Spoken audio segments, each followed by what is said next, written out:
আমরা জাতীয় নাগরিক পার্টি দীর্ঘ সময় ধরে আমাদের একটা প্রতীকের জন্য নির্বাচন কমিশনে আমরা আমাদের দাবি দাওয়াগুলো উত্থাপন করছি, আমরা আইনি ব্যাখ্যাগুলো উপস্থাপন করছি এবং আমরা আমাদের সংগ্রাম জারি রেখেছি। আমরা চাই প্রত্যেকটা দল তারা তাদের যে প্রতীক আছে সে প্রতীকেই তারা নির্বাচনে অংশগ্রহণ করবে এবং জাতীয় নাগরিক পার্টি এনসিপি যেন শাপলা প্রতীকেই সামনে নির্বাচনে অংশগ্রহণ করতে পারে, সেই কারণে আমাদের সংগ্রাম আমরা জারি রেখেছি।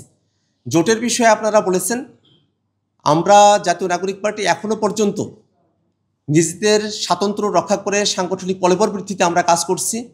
যদি জাতীয় স্বার্থে দেশের প্রয়োজনে জোটবদ্ধভাবে নির্বাচনে অংশগ্রহণ করার মতো পরিস্থিতি তৈরি হয়, আমরা সেই জোটের জন্য এখনো পর্যন্ত ওপেন রয়েছি।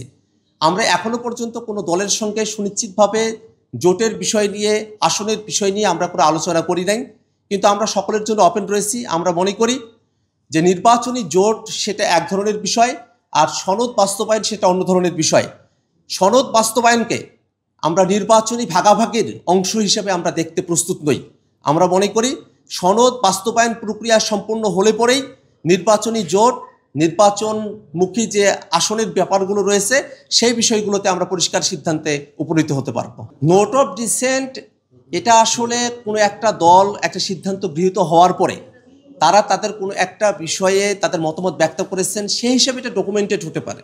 কিন্তু নোট অফ ডিসেন্টকেই যদি বাস্তবায়ন করতে হয়, তাহলে যে সিদ্ধান্তগুলো গৃহীত হলো, অধিকাংশ রাজনৈতিক দল একমত হলো এবং কমিশন সিদ্ধান্ত গ্রহণ করলো, তার আদতে কোনো অর্থ থাকে না।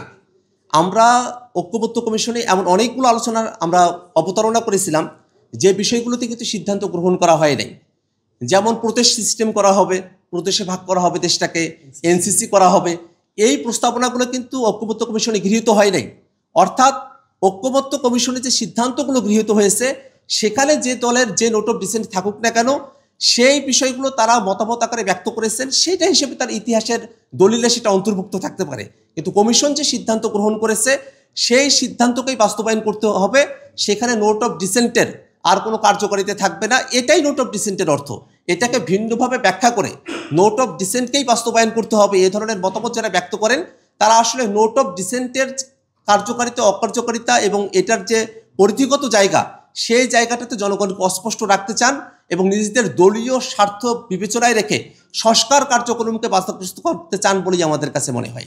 আমরা কমিশনের কাছে যে টেক্সট তারা প্রস্তুত করছেন এবং তারা যে এক্সপার্টদের সঙ্গে কথা বলছেন, সেখানকার বক্তব্য এবং সে বিষয়গুলোতে তারা আমাদেরকে কিছু ধারণা দেওয়ার চেষ্টা করেছেন, কিন্তু তারা এখনও পর্যন্ত আমাদেরকে যে টেক্সটটা প্রদর্শন করবেন সে ব্যাপারে আমাদেরকে আশ্বস্ত করেন নাই। আমরা তাদের কাছে দাবি জানাই যে টেক্সট তৈরি করা হচ্ছে জুলাই সনদ বাস্তবায়নের জন্য, সেটা যেন আমাদের সঙ্গে শেয়ার করা হয় এবং তা যেন কোনোভাবেই কোনো এক দলের পক্ষপাতিত্বমূলক কোনো টেক্সটে পরিণত না হয় এবং এটা যেন জাতির সকলের একটা সম্পদ হতে পারে, সেটাই আমরা নিশ্চিত করতে চাই।